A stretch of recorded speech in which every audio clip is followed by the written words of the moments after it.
This is Chapter 26, The Affluent Society, from the textbook The American Yawp, Volume 2, by the Stanford University Press. This audiobook was produced by Audileo.com, a leader in academic audiobooks. 1. Introduction. In 1958, Harvard economist and public intellectual John Kenneth Galbraith published The Affluent Society. Galbraith's celebrated book examined America's new post-World War II consumer economy and political culture. While noting the unparalleled riches of American economic growth, it criticized the underlying structures of an economy dedicated only to increasing production and the consumption of goods. Galbraith argued that the U.S. economy, based on an almost hedonistic consumption of luxury products, would inevitably lead to economic inequality as private sector interests enriched themselves at the expense of the American public. Galbraith warned that an economy where wants are increasingly created by the process by which they are satisfied was unsound, unsustainable, and ultimately immoral. The affluent society, he said, was anything but. While economists and scholars debate the merits of Galbraith's warnings and predictions, his analysis was so insightful that the title of his book has come to serve as a ready label for post-war American society. In the 2 decades after the end of World War II, the American economy witnessed massive and sustained growth that reshaped American culture through the abundance of consumer goods. Standards of living, across all income levels, climbed to unparalleled heights and economic inequality plummeted. And yet, as Galbraith noted, the affluent society had fundamental flaws. The new consumer economy that lifted millions of Americans into its burgeoning middle class also reproduced existing inequalities. Women struggled to claim equal rights as full participants in American society. The poor struggled to win access to good schools, good healthcare, and good jobs.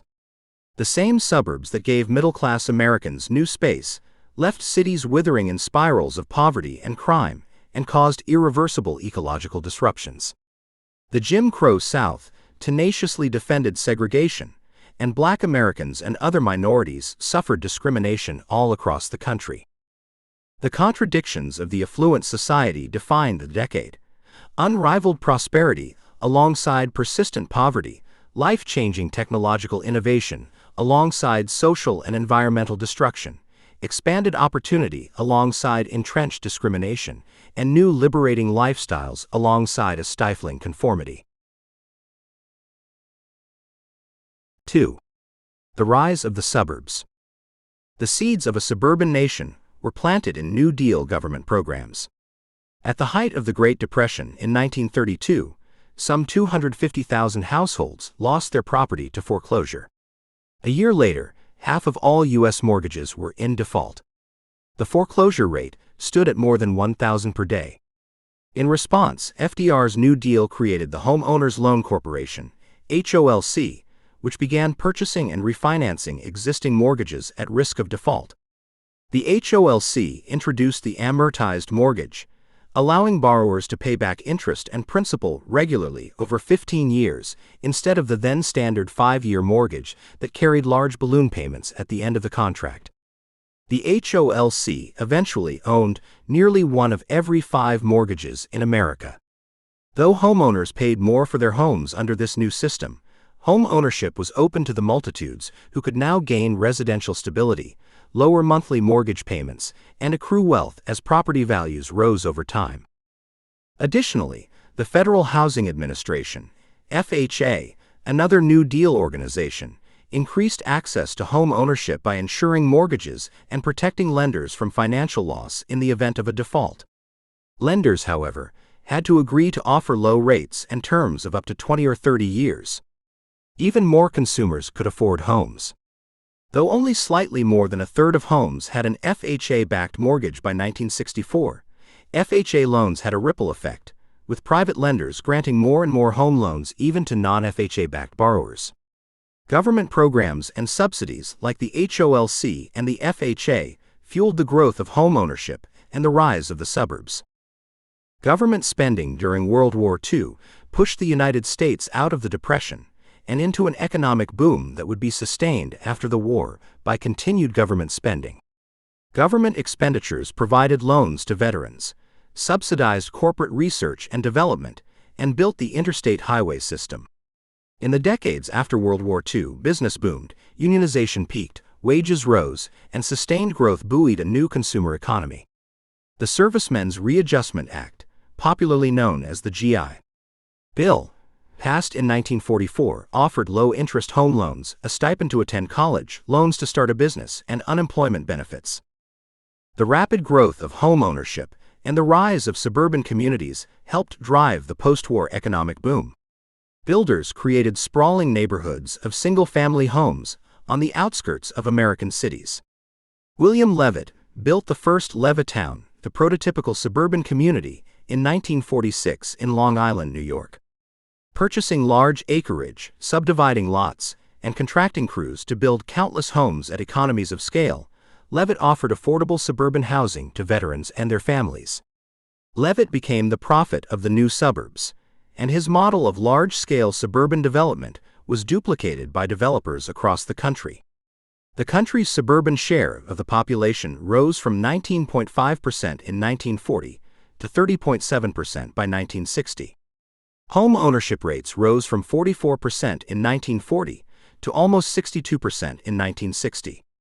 Between 1940 and 1950, suburban communities with more than 10,000 people grew 22.1%, and planned communities grew at an astonishing rate of 126.1%. As historian Lizabeth Cohen notes, these new suburbs mushroomed in territorial size and the populations they harbored.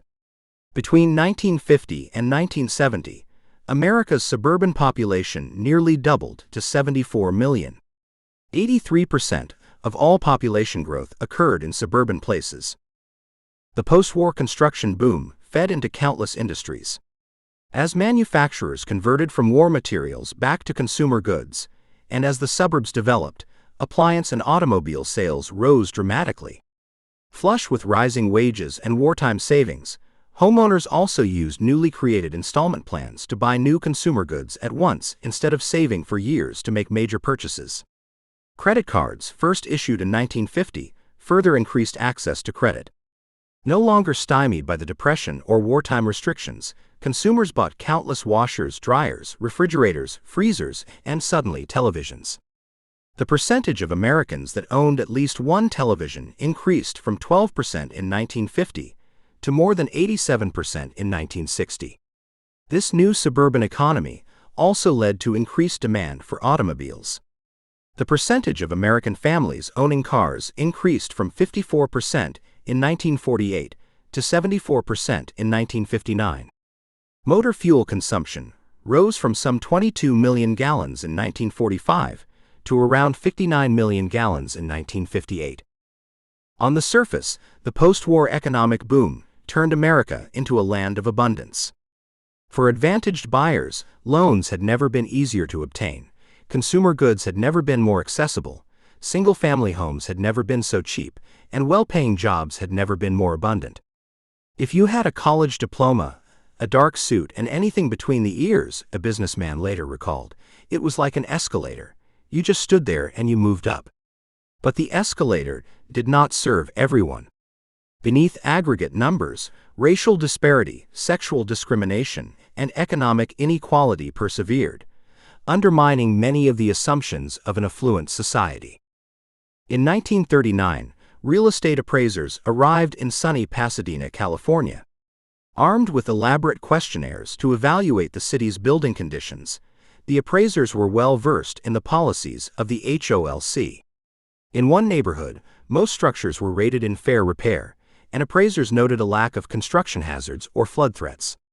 However, they concluded that the area is detrimentally affected by 10 owner-occupant Negro families. While the Negroes are said to be of the better class, the appraisers concluded, it seems inevitable that ownership and property values will drift to lower levels. Wealth created by the booming economy filtered through social structures with built-in privileges and prejudices. Just when many middle and working-class white American families began their journey of upward mobility, by moving to the suburbs with the help of government programs such as the FHA and the GI Bill. Many African Americans and other racial minorities found themselves systematically shut out. A look at the relationship between federal organizations such as the HOLC, the FHA, and private banks, lenders, and real estate agents tells the story of standardized policies that produced a segregated housing market.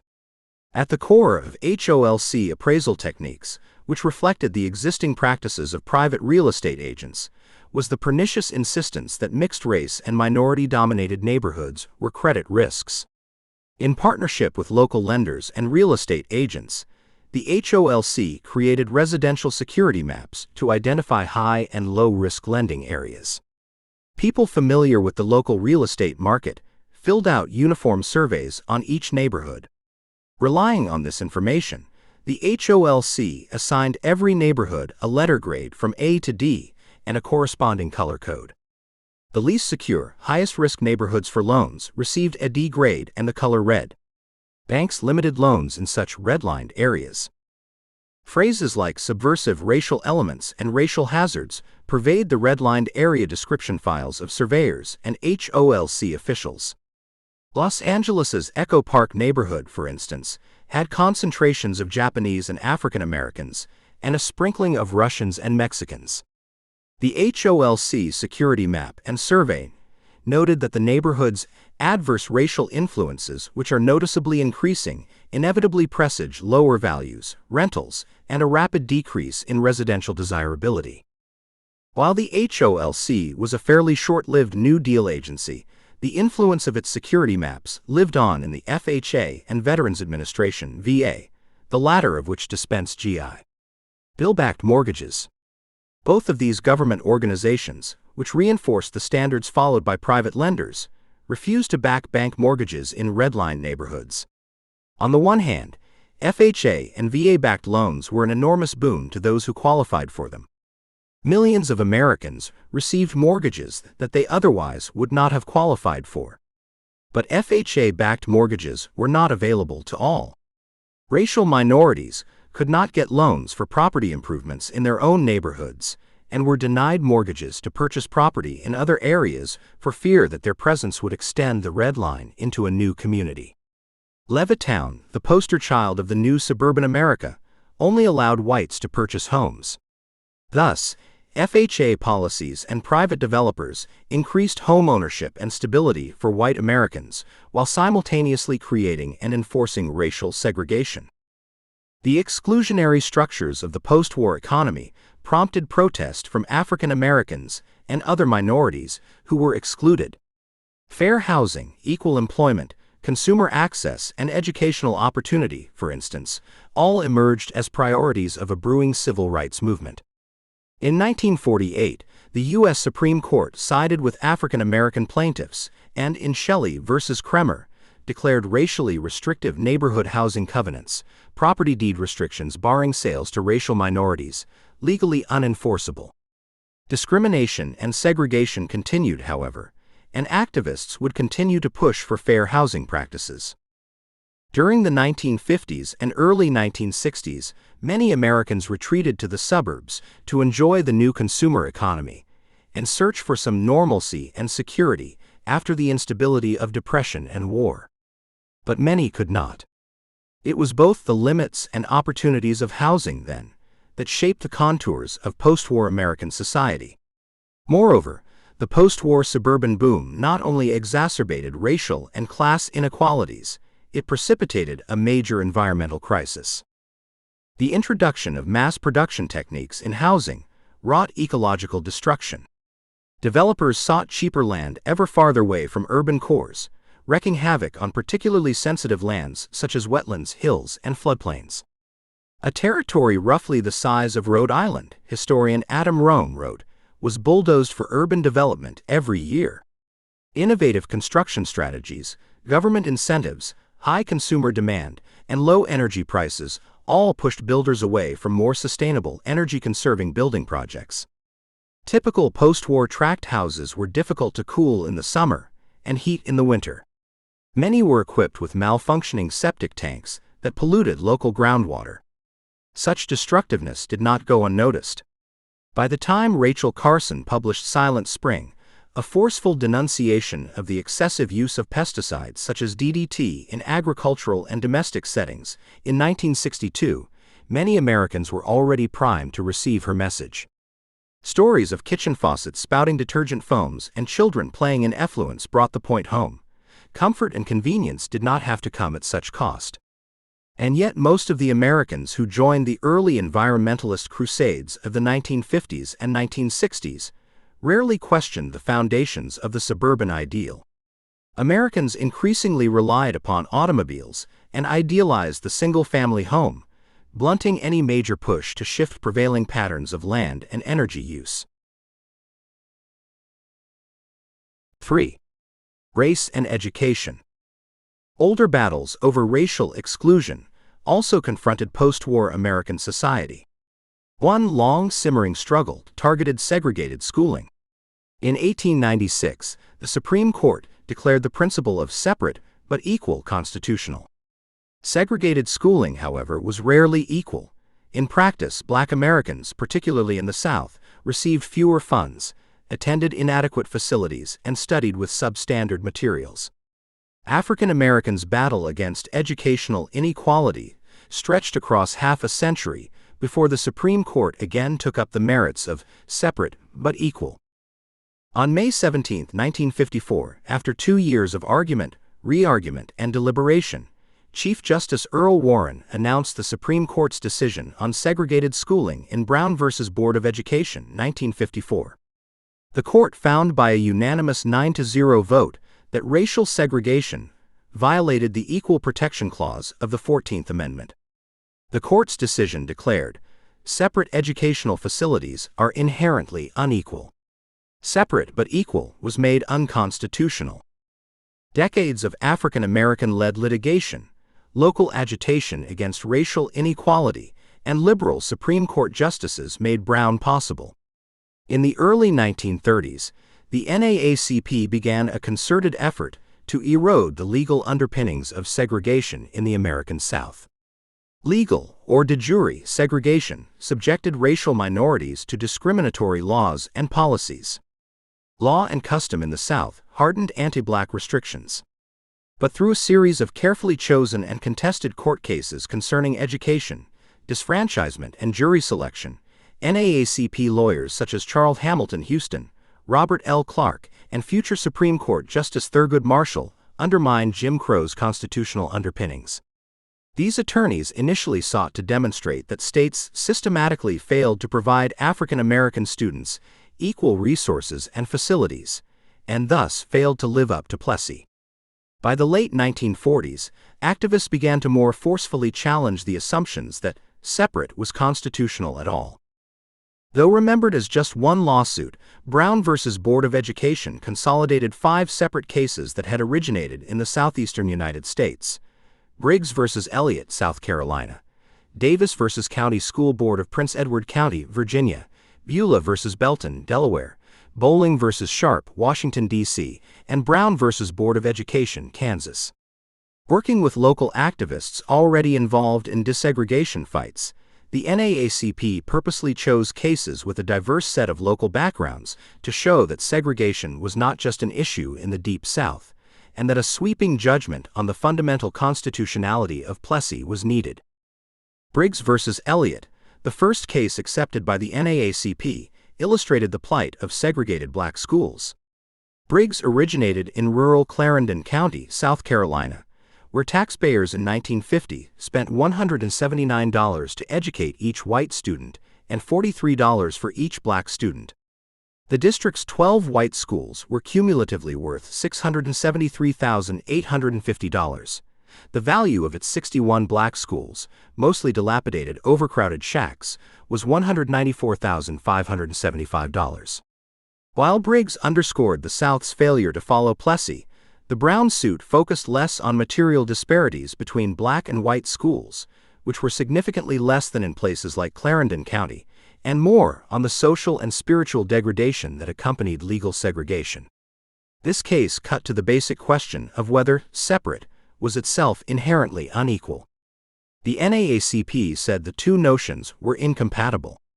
As one witness before the U.S. District Court of Kansas said, "The entire colored race is craving light, and the only way to reach the light is to start black and white children together in their infancy and they come up together." To make its case, the NAACP marshaled historical and social scientific evidence. The court found the historical evidence inconclusive and drew their ruling more heavily from the NAACP's argument that segregation psychologically damaged black children. To make this argument, association lawyers relied on social scientific evidence, such as the famous doll experiments of Kenneth and Mamie Clark. The Clarks demonstrated that while young white girls would naturally choose to play with white dolls, young black girls would too. The Clarks argued that black children's aesthetic and moral preference for white dolls demonstrated the pernicious effects and self-loathing produced by segregation. Identifying and denouncing injustice, though, is different from rectifying it. Though Brown repudiated Plessy, the court's orders did not extend to segregation in places other than public schools, and even then, to preserve a unanimous decision for such an historically important case, the justices set aside the divisive yet essential question of enforcement. Their infamously ambiguous order in 1955, what came to be known as Brown II, that school districts desegregate with all deliberate speed, was so vague and ineffectual that it left the actual business of desegregation in the hands of those who opposed it. In most of the South, as well as the rest of the country, school integration did not occur on a wide scale until well after Brown. Only in the 1964 Civil Rights Act did the federal government finally implement some enforcement of the Brown decision by threatening to withhold funding from recalcitrant school districts, but even then Southern districts found loopholes. Court decisions such as Green v. New Kent County, 1968, and Alexander v. Holmes, 1969, finally closed some of those loopholes, such as freedom of choice plans, to compel some measure of actual integration. When Brown finally was enforced in the South, the quantitative impact was staggering. In 1968, 14 years after Brown, some 80% of school-age black Southerners remained in schools that were 90 to 100% non-white. By 1972, though, just 25% were in such schools, and 55% remained in schools with a simple non-white minority. By many measures, the public schools of the South became, ironically, the most integrated in the nation. As a landmark moment in American history, Brown's significance perhaps lies less in immediate tangible changes, which were slow, partial, and inseparable from a much longer chain of events, than in the idealism it expressed and the momentum it created. The nation's highest court had attacked one of the fundamental supports of Jim Crow segregation and offered constitutional cover for the creation of one of the greatest social movements in American history. 4. Civil rights in an affluent society. Education was but one aspect of the nation's Jim Crow machinery. African Americans had been fighting against a variety of racist policies, cultures, and beliefs in all aspects of American life. And while the struggle for black inclusion had few victories before World War II, the war and the Double V campaign for victory against fascism abroad and racism at home, as well as the post-war economic boom, led to rising expectations for many African Americans. When persistent racism and racial segregation undercut the promise of economic and social mobility, African Americans began mobilizing on an unprecedented scale against the various discriminatory social and legal structures. While many of the civil rights movement's most memorable and important moments, such as the sit-ins, the Freedom Rides, and especially the March on Washington, occurred in the 1960s, the 1950s were a significant decade in the sometimes tragic, sometimes triumphant march of civil rights in the United States. In 1953, years before Rosa Parks's iconic confrontation on a Montgomery City bus, an African-American woman named Sarah Keyes publicly challenged segregated public transportation. Keyes, then serving in the Women's Army Corps, traveled from her Army base in New Jersey back to North Carolina to visit her family. When the bus stopped in North Carolina, the driver asked her to give up her seat for a white customer. Her refusal to do so landed her in jail in 1953 and led to a landmark 1955 decision, Sarah Keyes versus Carolina Coach Company, in which the Interstate Commerce Commission ruled that separate but equal violated the Interstate Commerce Clause of the U.S. Constitution. Poorly enforced, it nevertheless gave legal coverage for the Freedom Riders years later and motivated further assaults against Jim Crow. But if some events encouraged civil rights workers with the promise of progress, others were so savage they convinced activists that they could do nothing but resist. In the summer of 1955, 2 white men in Mississippi kidnapped and brutally murdered 14-year-old Emmett Till. Till, visiting from Chicago and perhaps unfamiliar with the etiquette of Jim Crow, allegedly whistled at a white woman named Carolyn Bryant. Her husband, Roy Bryant, and another man, J.W. Milam, abducted Till from his relative's home, beat him, mutilated him, shot him, and threw his body in the Tallahatchie River. Emmett's mother held an open casket funeral so that Till's disfigured body could make national news. The men were brought to trial. The evidence was damning, but an all-white jury found the 2 not guilty. Mere months after the decision, the 2 boasted of their crime in all of its brutal detail in Look magazine. "They ain't gonna go to school with my kids," Milam said. They wanted to make an example of Till, just so everybody can know how me and my folks stand. The Till case became an indelible memory for the young black men and women, soon to propel the civil rights movement forward. On December 1, 1955, 4 months after Till's death and 6 days after the Keyes versus Carolina Coach Company decision, Rosa Parks refused to surrender her seat on a Montgomery City bus and was arrested. Montgomery's public transportation system had long-standing rules requiring African American passengers to sit in the back of the bus and to give up their seats to white passengers if the bus is filled. Parks was not the first to protest the policy by staying seated, but she was the first around whom Montgomery activists rallied. Activists sprang into action. Joanne Robinson, who was head of the Women's Political Council, had long fought against the city's segregated busing, worked long into the night with a colleague and 2 students from Alabama State College to mimeograph over 50,000 handbills calling for an immediate boycott.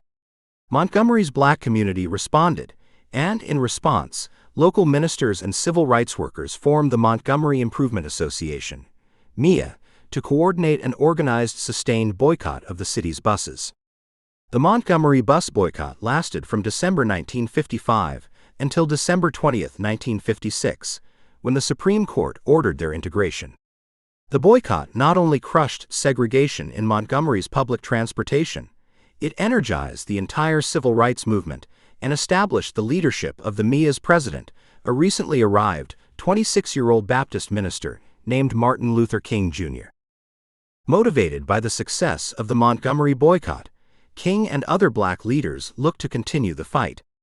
In 1957, King, fellow ministers such as Ralph Abernathy and Fred Shuttlesworth, and key staffers such as Ella Baker and Septima Clark helped create and run the Southern Christian Leadership Conference, SCLC, to coordinate civil rights groups across the South in their efforts to organize and sustain boycotts, protests, and other assaults against Jim Crow discrimination. As pressure built, Congress passed the Civil Rights Act of 1957, the first such measure passed since Reconstruction.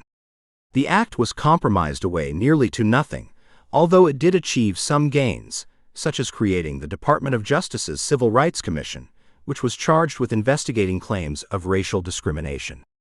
And yet, despite its weakness, the act signaled that pressure was finally mounting on Americans to confront the legacy of discrimination.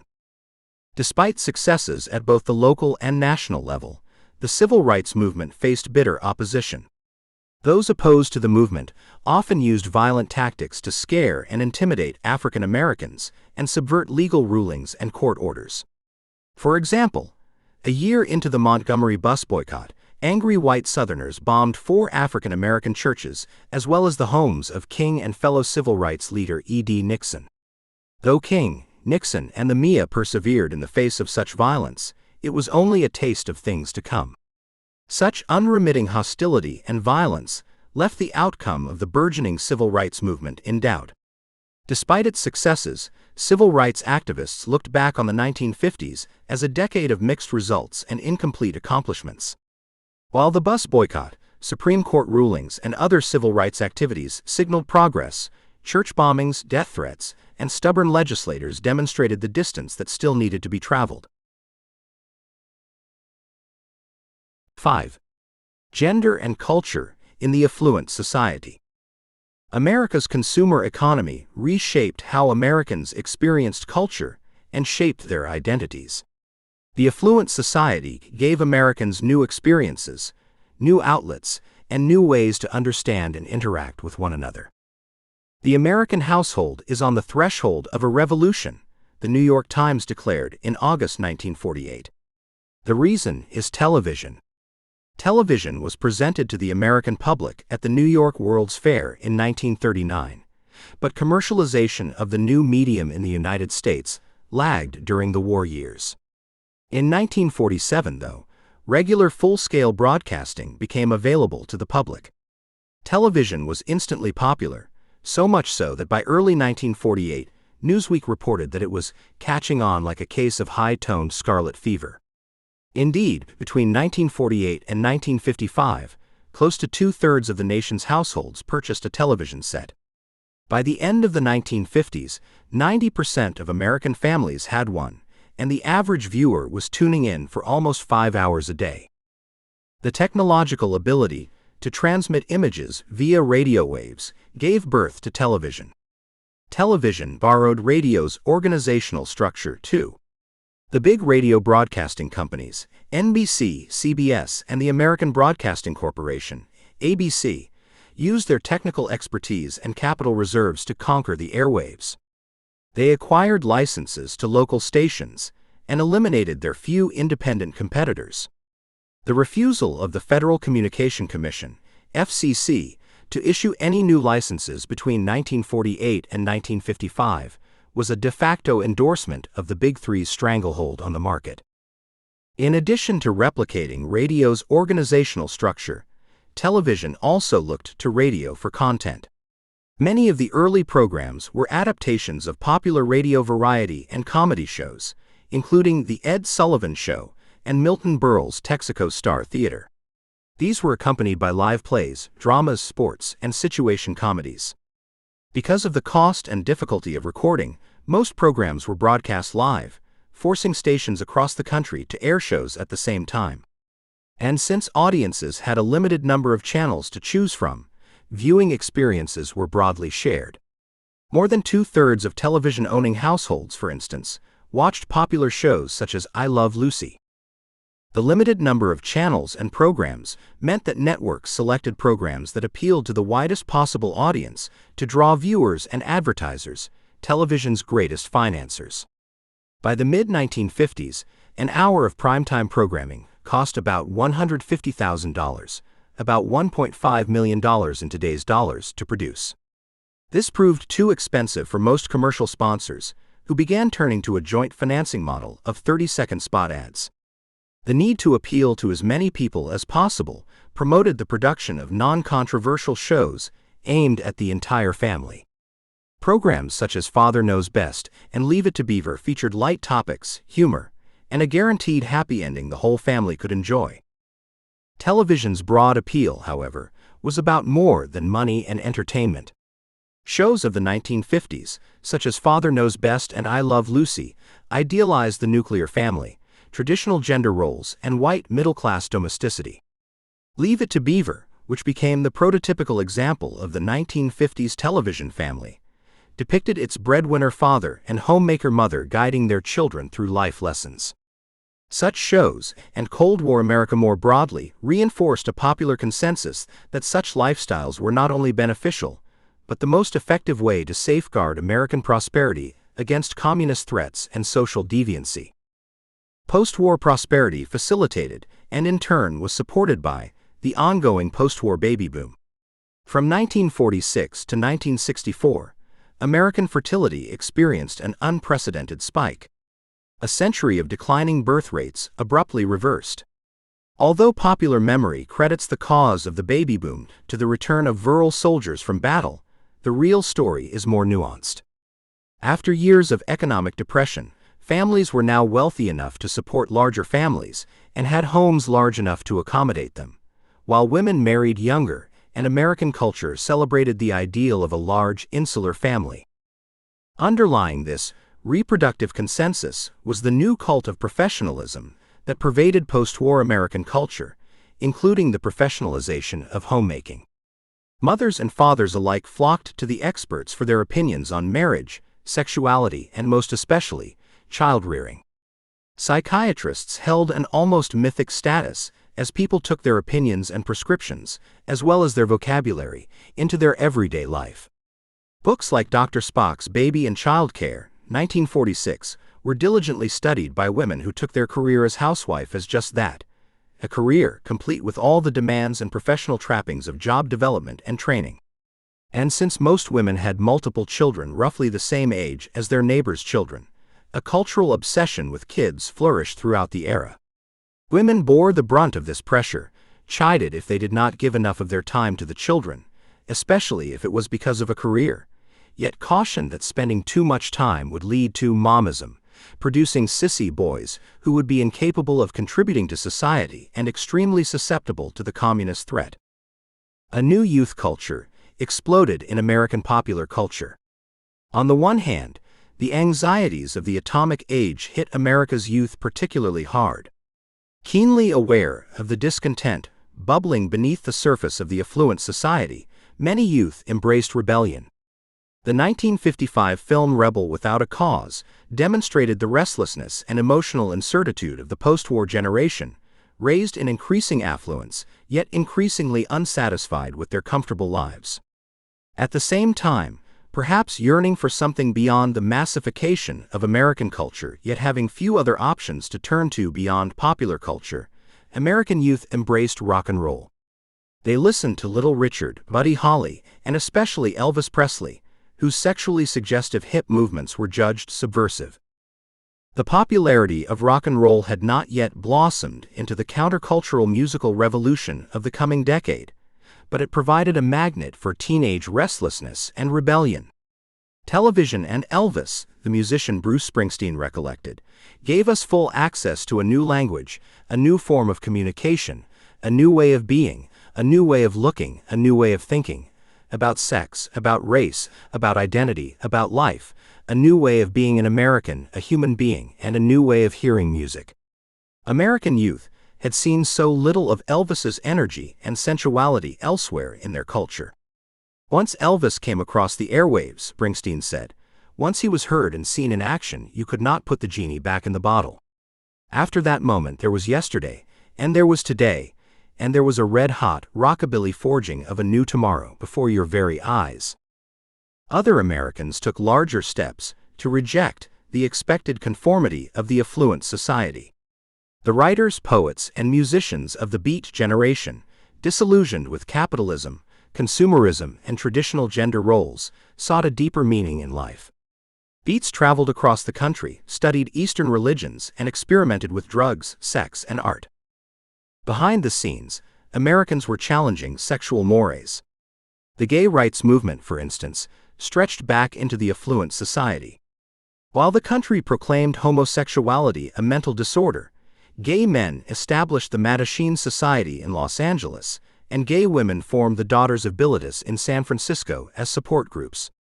They held meetings, distributed literature, provided legal and counseling services, and formed chapters across the country.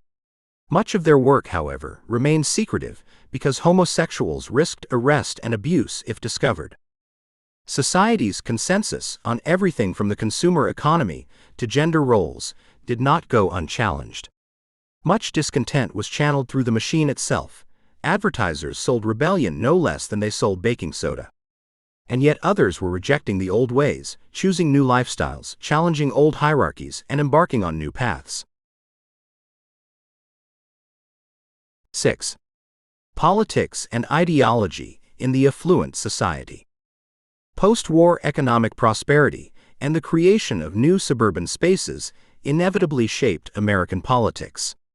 In stark contrast to the Great Depression, the new prosperity renewed belief in the superiority of capitalism, cultural conservatism, and religion.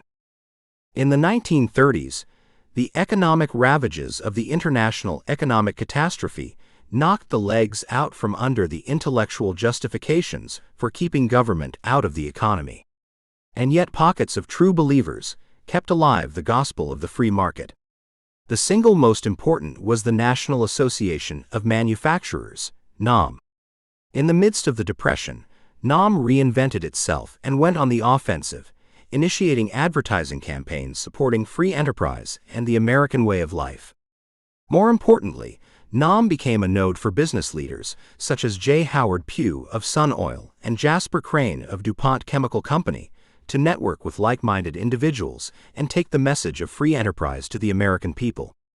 The network of business leaders that NAM brought together in the midst of the Great Depression formed the financial, organizational, and ideological underpinnings of the free market advocacy groups that emerged and found ready adherents in America's new suburban spaces in the post-war decades. One of the most important advocacy groups that sprang up after the war was Leonard Read's Foundation for Economic Education, FEE. Read founded FEE in 1946 on the premise that the American way of life was essentially individualistic, and that the best way to protect and promote that individualism was through libertarian economics. Libertarianism took as its core principle the promotion of individual liberty, property rights, and an economy with a minimum of government regulation. FEE, whose advisory board and supporters came mostly from the NAM network of Pugh and Crane, became a key ideological factory, supplying businesses, service clubs, churches, schools, and universities with a steady stream of libertarian literature, much of it authored by Austrian economist Ludwig von Mises. Shortly after FEE's formation, Austrian economist and libertarian intellectual Friedrich Hayek founded the Mont Pelerin Society, MPS, in 1947. The MPS brought together libertarian intellectuals from both sides of the Atlantic to challenge Keynesian economics, the dominant notion that government fiscal and monetary policy were necessary economic tools in academia. University of Chicago, economist Milton Friedman became its president. Friedman and his Chicago School of Economics and the MPS became some of the most influential free market advocates in the world and helped legitimize for many the libertarian ideology so successfully evangelized by FEE, its descendant organizations, and libertarian popularizers such as the novelist Ayn Rand. Libertarian politics and evangelical religion were shaping the origins of a new conservative suburban constituency. Suburban communities' distance from government and other top-down community-building mechanisms, despite relying on government subsidies and government programs, left a social void that evangelical churches eagerly filled. More often than not, the theology and ideology of these churches reinforced socially conservative views while simultaneously reinforcing congregants' belief in economic individualism. Novelist Ayn Rand, meanwhile, whose novels The Fountainhead, 1943, and Atlas Shrugged, 1957, were two of the decade's bestsellers, helped move the ideas of individualism, rational self-interest, and the virtue of selfishness outside the halls of business and academia and into suburbia. The ethos of individualism became the building blocks for a new political movement. And yet, while the growing suburbs and their brewing conservative ideology eventually proved immensely important in American political life, their impact was not immediately felt. They did not yet have a champion. In the post-World War II years, the Republican Party faced a fork in the road. Its complete lack of electoral success since the Depression led to a battle within the party about how to revive its electoral prospects. The more conservative faction, represented by Ohio Senator Robert Taft, son of former President William Howard Taft, and backed by many party activists and financiers such as J. Howard Pugh, sought to take the party further to the right, particularly in economic matters, by rolling back New Deal programs and policies. On the other hand, the more moderate wing of the party, led by men such as New York Governor Thomas Dewey and Nelson Rockefeller, sought to embrace and reform New Deal programs and policies. There were further disagreements among party members about how involved the United States should be in the world. Issues such as foreign aid, collective security, and how best to fight communism divided the party. Initially, the moderates, or liberals, won control of the party with the nomination of Thomas Dewey in 1948. Dewey's shocking loss to Truman, however, emboldened conservatives, who rallied around Taft as the 1952 presidential primaries approached. With the conservative banner riding high in the party, General Dwight Eisenhower, Ike, most recently North Atlantic Treaty Organization (NATO) Supreme Commander, felt obliged to join the race in order to beat back the conservatives and prevent one of our great two parties from adopting a course which could lead to national suicide. In addition to his fear that Taft and the conservatives would undermine collective security arrangements such as NATO, he also berated the Neanderthals in his party for their anti-New Deal stance. Eisenhower felt that the best way to stop communism was to undercut its appeal by alleviating the conditions under which it was most attractive. That meant supporting New Deal programs. There was also a political calculus to Eisenhower's position. He observed, should any political party attempt to abolish Social Security, unemployment insurance, and eliminate labor laws and farm programs, you would not hear of that party again in our political history. The primary contest between Taft and Eisenhower was close and controversial. Taft's supporters claimed that Eisenhower stole the nomination from Taft at the convention. Eisenhower, attempting to placate the conservatives in his party, picked California Congressman and virulent anti-communist Richard Nixon as his running mate. With the Republican nomination sewn up, the immensely popular Eisenhower swept to victory in the 1952 general election, easily besting Truman's hand-picked successor, Adlai Stevenson. Eisenhower's popularity boosted Republicans across the country, leading them to majorities in both houses of Congress. The Republican sweep in the 1952 election, owing in part to Eisenhower's popularity, translated into few tangible legislative accomplishments. Within 2 years of his election, the moderate Eisenhower saw his legislative proposals routinely defeated by an unlikely alliance of conservative Republicans, who thought Eisenhower was going too far, and liberal Democrats, who thought he was not going far enough. For example, in 1954, Eisenhower proposed a national health care plan that would have provided federal support for increasing health care coverage across the nation without getting the government directly involved in regulating the health care industry. The proposal was defeated in the House by a 238 to 134 vote, with a swing bloc of 75 conservative Republicans joining liberal Democrats voting against the plan. Eisenhower's proposals in education and agriculture often suffered similar defeats. By the end of his presidency, Ike's domestic legislative achievements were largely limited to expanding Social Security, making health, education, and welfare a cabinet position, passing the National Defense Education Act, and bolstering federal support to education, particularly in math and science. As with any president, however, Eisenhower's impact was bigger than just legislation. Ike's middle-of-the-road philosophy guided his foreign policy as much as his domestic agenda. He sought to keep the United States from direct interventions abroad by bolstering anti-communist and pro-capitalist allies. Ike funneled money to the French in Vietnam fighting the Ho Chi Minh-led communists, walked a tight line between helping Chiang Kai-shek's Taiwan without overtly provoking Mao Zedong's China, and materially backed groups that destabilized unfriendly governments in Iran and Guatemala. The centerpiece of Ike's Soviet policy, meanwhile, was the threat of massive retaliation, or the threat of nuclear force in the face of communist expansion, thereby checking Soviet expansion without direct American involvement. While Ike's mainstream middle way won broad popular support, his own party was slowly moving away from his positions. By 1964, the party had moved far enough to the right to nominate Arizona Senator Barry Goldwater, the most conservative candidate in a generation. The political moderation of the affluent society proved little more than a way station on the road to liberal reforms and a more distant conservative ascendancy. 7. Conclusion. The post-war American consensus held great promise. Despite the looming threat of nuclear war, millions experienced an unprecedented prosperity and an increasingly proud American identity. Prosperity seemed to promise ever higher standards of living. But things fell apart, and the center could not hold. Racked by contradiction, dissent, discrimination, and inequality, the affluent society stood on the precipice of revolution.